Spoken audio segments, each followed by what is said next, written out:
him saying that to me was really It was, a kids little are great for eye-opener. that, aren't they? A little eye-opener. Don't you love it when they like reflect back to us all the stuff we don't necessarily want to see about ourselves? That's great. It's like, thanks for that, kid. Yeah. I know. And it's when you say it, like as I'm listening to you talk, I can feel my own sort of soul spirit kind of searching for where the truth is for me in this whole thing. And when you say, I wanted to share my life with somebody. Yeah. Like I can say that statement is true for me. I want to share my life with somebody. I like the idea of that is appealing to me. Even though I'm highly independent, I've always been, fiercely independent. I love my own time. I love my alone space. But the idea of sharing my life with, like the idea that when something, your person, and I can't say that I really experienced that in my relationship. It was quite, there was a fair amount of emotional abuse. It's pretty toxic. So I've come through this whole self-discovery of, I like to say I'm a recovering codependent and understanding what that is. And, I've always been wired to live my life for other people, whether that be my ex-husband or my children or our family businesses that we grew together. What I've been learning over the last 3 years is kind of reestablishing my own internal sense of what do I want? Because even that question 4 or 5 years ago, I wouldn't even have a clue how to answer that. My internal compass was not wired to know what I wanted because of how I was raised, and then I went right into this relationship. So there was never this sort of contemplative part of, gee, what do I want from life? What do I like? I was always driven by my own wounds, my own things, the core wounds that had happened to me or core beliefs that I had that I did not matter. So everything was about, other reasons. So the healing journey I've gone through is very much coming into that sort of a different sense of self, a more grounded sense of self, and having a real sense of what makes me happy, like what brings me joy. Yes. And, I would never have looked at, finding a partner before I got to that point of being able to say, this is what brings me joy. And I am a happy person. Every day my life is so filled with joy and stuff.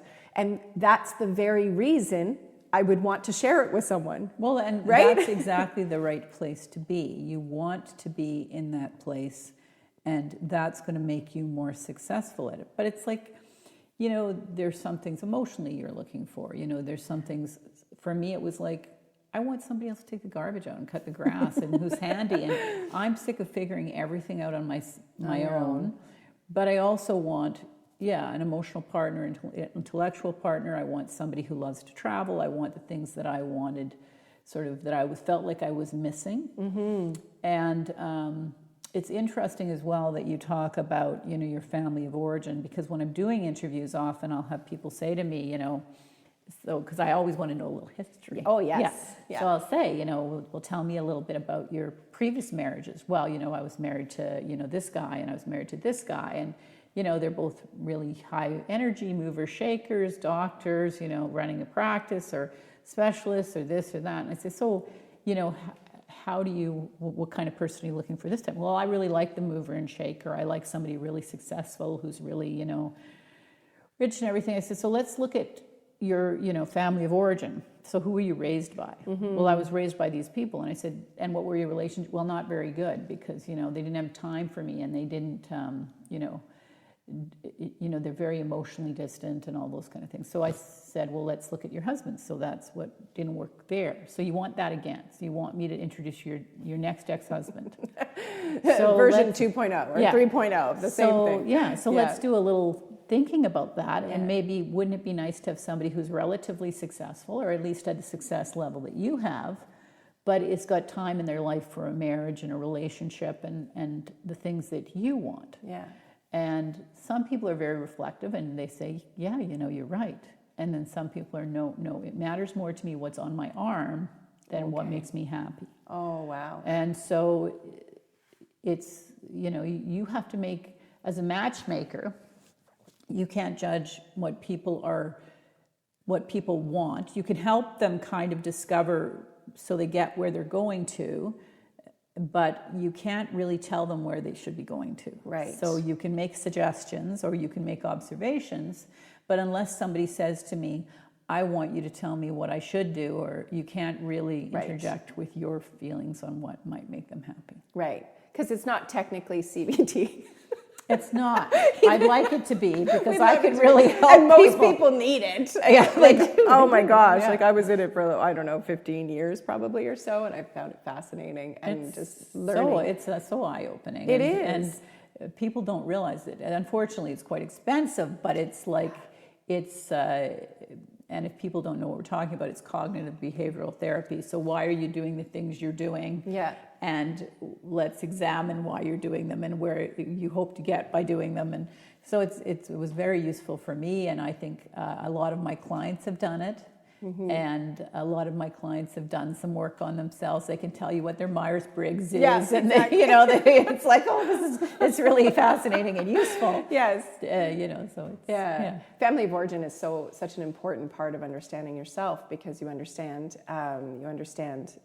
sort of the foundation of what made you, or the environment that you grew up in. Like, Right. I grew up in a really unpredictable environment. So, they're making links now to people who refer to themselves as empaths. Like I would always say that I'm very empathic. It's actually a trauma response. There's links to that, because you're just hyper aware and hyper vigilant of your surroundings at all times, because you needed to be. And you had to be hyper tuned to somebody's state and their emotional state and their mental state, because it was connected to as a child, your brain was interpreting that as your safety and your survival. Right. Even though I was never physically in danger, that wasn't what was happening in my family. But, my body and my nervous system was on edge at all times.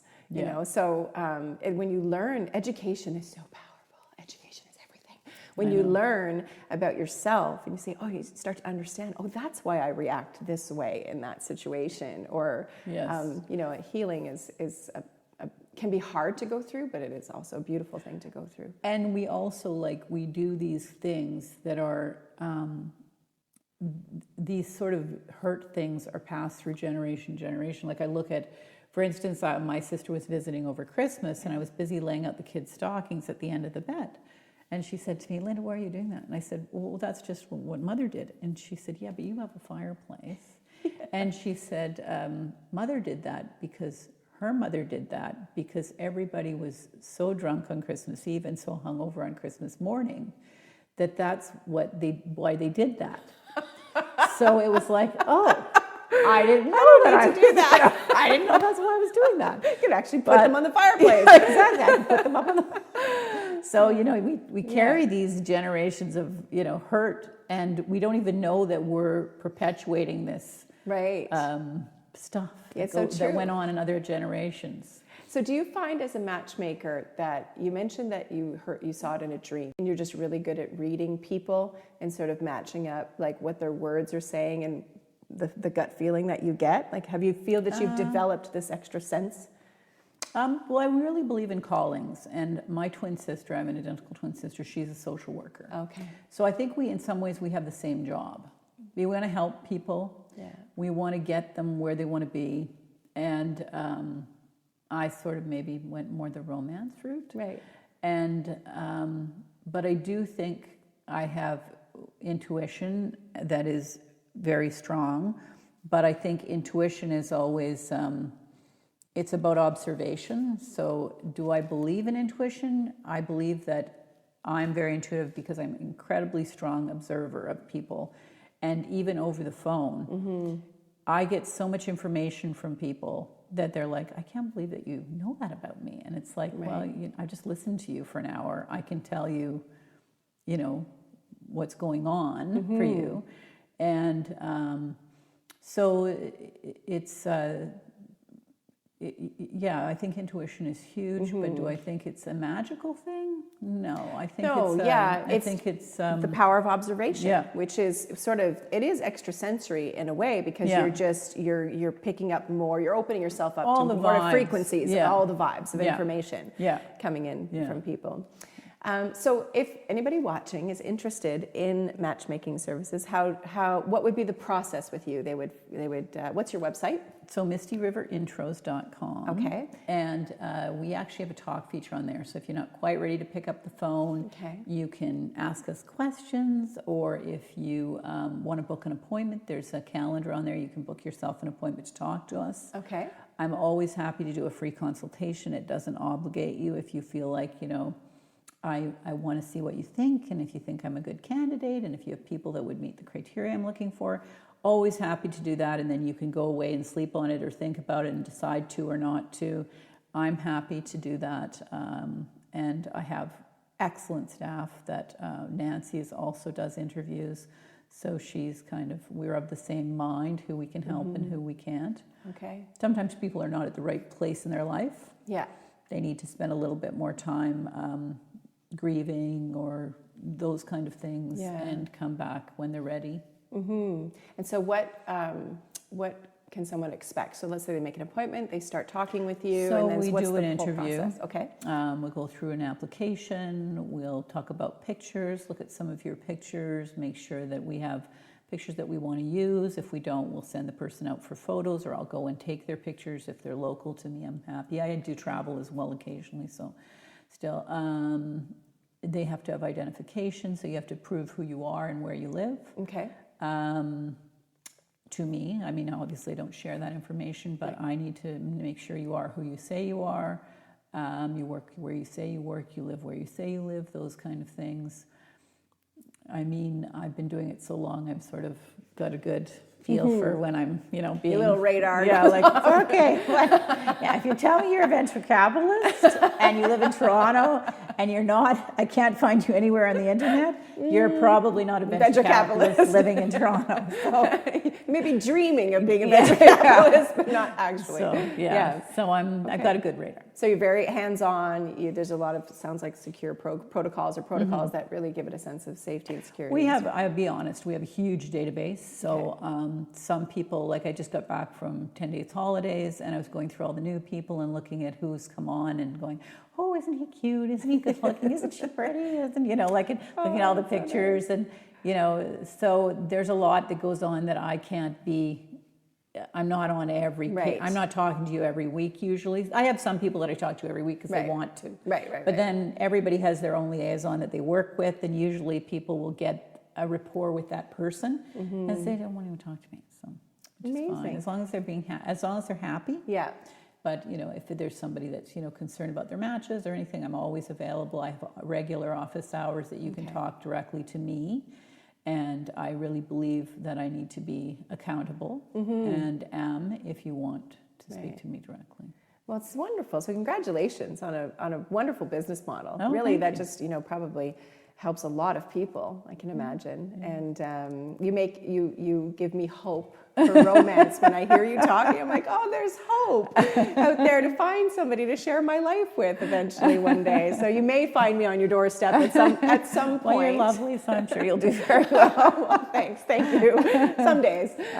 So lastly, to close up, do you have a single, a piece of advice to people who are thinking about dating or using matchmaking services? Is there any advice you'd like to give our listeners?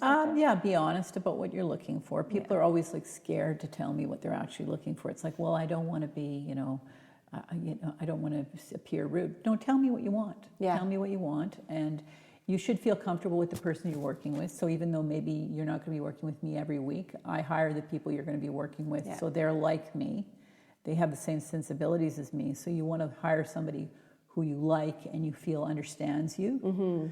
And then look at it like a job. If you're serious about finding somebody, I did that. It worked really well for me. And I did my pros and cons, and I looked at, obviously everybody needs that magic, that spark and everything, but you still want to get what you want to get. Yeah. So don't lose sight of that.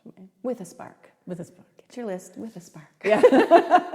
Well, thank you so much. It's been such a joy talking with you. I was so looking forward to this, and it's just been really wonderful. Like I said, gave me hope for romance. Good. Good. This has been another T.A.R.A. Sessions with Linda Miller. Thanks so much for watching. I know who I am.